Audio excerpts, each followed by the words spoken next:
স্নেহের বন্ধুরা, টুল edu YouTube চ্যানেলে স্বাগত।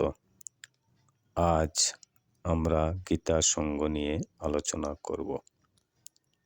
গীতা সঙ্গ কিভাবে করবেন? আপনার বাড়ির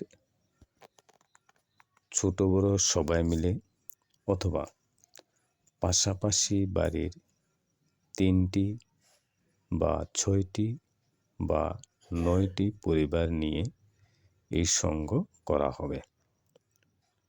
প্রতি ইংরেজি মাসের 2য় বৃহস্পতিবার দুপুর 12টায় শঙ্খ বাজিয়ে যে কোনো এক বাড়িতে বা মন্দিরে সঙ্গের সভায় 1 লাইন বা 1 শ্লোক বা 1 পৃষ্ঠা করে মাহাত্ম্যের কয়টি শ্লোক সহ 1 অধ্যায় পড়তে পারেন। পড়া শেষে সমবেত গীতা মন্ত্র পড়ে শঙ্খ বাজিয়ে 1টার মধ্যে শেষ করবেন, অথবা আধ ঘন্টার সময় নিয়ে অন্য সময়ও করতে পারবেন। সময় আধা ঘন্টার বেশি নেবেন না। বাংলা 1 বৎসরের 12টি মাসে 12টি অধ্যায় এবং সরস্বতী পূজায়, দুর্গা পূজার দশমীতে, শ্রীকৃষ্ণ জন্মাষ্টমীতে, কোজাগরী লক্ষ্মী পূজায় 1 অধ্যায় করে পড়তে পারেন।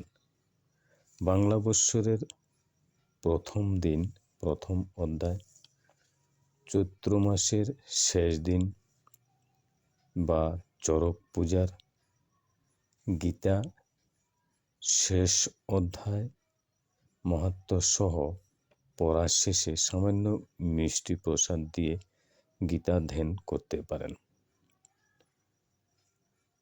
এক বাড়িতে বৎসরে 2 দিন করে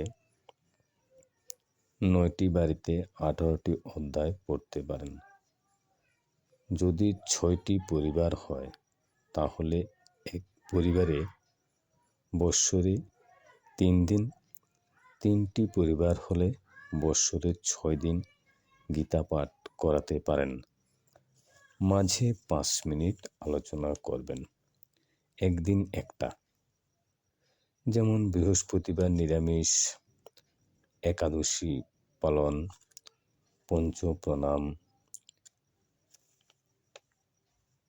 বাল্য সঙ্গ, গীতা সঙ্গ এবং একজনের দৈনিক 1000 বার ঠাকুর নাম জপ করা, যেমন হরে কৃষ্ণ হরে রাম কীর্তনটি 16 বার হয়, জয় মনসা 2টি বার হয়, জয়রাম 2টি বার হয়, জয় বাবা লোকনাথ 3টি হয়। এইভাবে সংখ্যা কম করে 1000 বার করা। এইভাবে যদি আমরা গীতা সঙ্গ করি তাহলে আশা করি ভালোই হবে। বন্ধুরা, ভালো হবে মনে হলে লাইক, শেয়ার, কমেন্ট করবেন। নমস্কার।